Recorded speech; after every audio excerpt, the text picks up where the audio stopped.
जन्म साखी भाई बाला वाली में देखा परमात्मा के उस यथार्थ मंत्र का स्वयं जाप कर रहे थे नानक साहब जी। और जब उनकी देखा देखी उनके शिष्य मर्दाना ने भी वो जाप शुरू किया तो उसको ऐसा झटका दिया कि वो मर गया होता, डूब गया होता समुद्र में। एक बस ऐसी घबरा गया मर्दाना। तब उसको कहा कि तू नकल ना कर, मेरी करनी ना देख, मैं जो बोलता हूँ गुरु की आज्ञा का पालन कर। तो वो दृढ़ भगत थे, किसी विशेष समाज सिख समाज को सतनाम नहीं बताया उन्होंने। समाज अपने स्थान पर, भगवान अपने स्थान पर।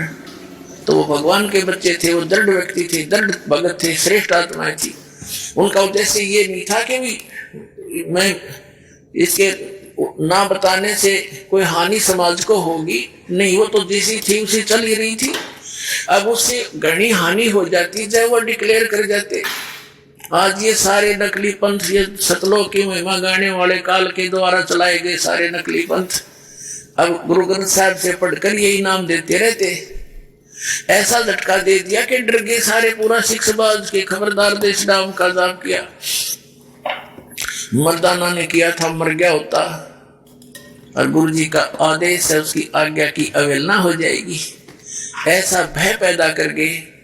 क्या वो हमारे हितैषी नहीं थे? वो परम हितैषी थे। वो जानी जान थे कि आग लग जाएगी, जय मंत्र दे दिया तो नाश हो जाएगा बात का। तो ऐसे दृढ़ भक्तों को परमात्मा आकर मिलते हैं। तो ये तीसरी सतिथि थी उनकी। अब उनको हिदायत दे दी थी कि समय आने पर इसको फिर देंगे अपने बच्चों को। अब जैसे कोई भी हिंदू धर्म में देख लो, सिख धर्म में देखो, विशेषकर इन दोनों धर्मों में दास देख रहा है। बाकी मुसलमान धर्म से और ईसाई धर्म के क्या क्रिया है इतना विशेष दास परिचित नहीं है। इतना अवश्य है कि वो मुसलमान धर्म के लोग भी बलि चढ़ाते हैं, कुछ हिंदू समाज के भी चढ़ाते हैं। ये गलतियां हैं दोनों की। लेकिन यहाँ दास देख रहा है कि यहाँ विशेष धर्म की व्यवस्था है। जैसे सिख समाज के अंदर वाणी का पाठ और वहाँ उनका लंगर चलता है।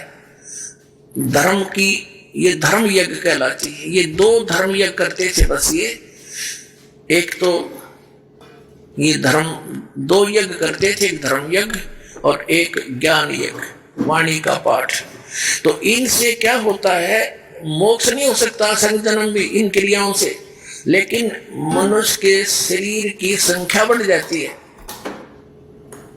अब वो ऐसे ही हिंदू धर्म के अंदर जैसे गीता जी का पाठ करो, डेली एक अध्याय का पाठ करो, या वैसे कोई अपना धर्म पुण्य करते रहते हैं, कोई भंडारा कर दिया कि गाँव गाँव में नगर में ऐसे चलते रहते थे। तो इन क्रियाओं से क्या होता है कि मनुष्य जीवन मिल जाता है। परमात्मा की वाणी है सुख संवेद में कि धर्म तो 10 का नहीं और 10 के तीनों लोग, खैराय तुम्हें खैर है कीजिए आत्मभोग। और दूसरा ये था, तो उससे क्या होता है, जैसे यज्ञ है ये ग्लूकोज है। एक रोगी है, जैसे दास ने बताया कि हमारे जन्म और मृत्यु का दीर्घ रोग लगा हुआ है। ये दीर्घ रोग उसी ट्रीटमेंट से कटेगा जो महापुरुषों ने खुद प्रयोग किया और परमात्मा ने आकर बताया। और अब इस दास को इस मार्ग का मास्टर बना दिया, डॉक्टर बना दिया, सर्जन बना दिया। अब दास के पास वो मार्ग है, वो सारी व्यवस्था है।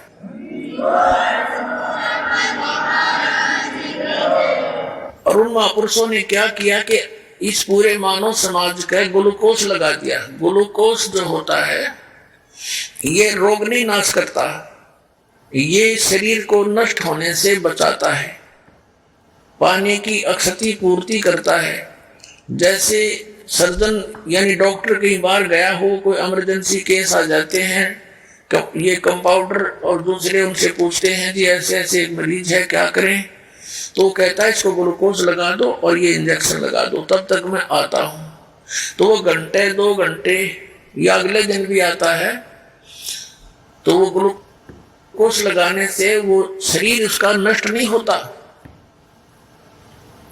और आके फिर वो चेक करके उसको जो ट्रीटमेंट देना है वो डॉक्टर देगा, रोग कटेगा उस डॉक्टर के उस ट्रीटमेंट से या ऑपरेशन से, जो भी वो चाहेगा, सर्जरी से।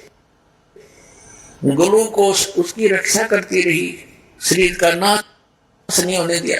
तो इस मानव समाज को वो महापुरुष ग्लूकोज लगा के इन यज्ञों का ओनली, बस ये ट्रीटमेंट नहीं दिया उस समय, क्योंकि कुछ ऐसी स्थिति थी।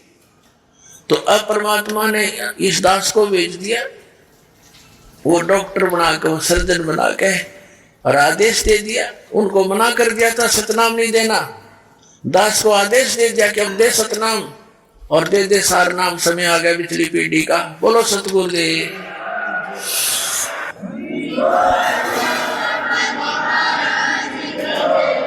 आप सुन रहे थे जगत गुरु तत्वदर्शी संत रामपाल जी महाराज जी के मंगल प्रवचन। अधिक जानकारी के लिए विजिट कीजिए हमारी वेबसाइट www.jagatgururampalji.org। संत रामपाल जी महाराज जी के शुभ आशीर्वाद से पूरे विश्व भर में 500 से भी ज्यादा नाम दीक्षा केंद्र हैं, जिन पर संत रामपाल जी महाराज जी द्वारा ऑनलाइन निःशुल्क नाम दीक्षा दी जा रही है। अपने नजदीकी नाम दीक्षा केंद्र का पता करने के लिए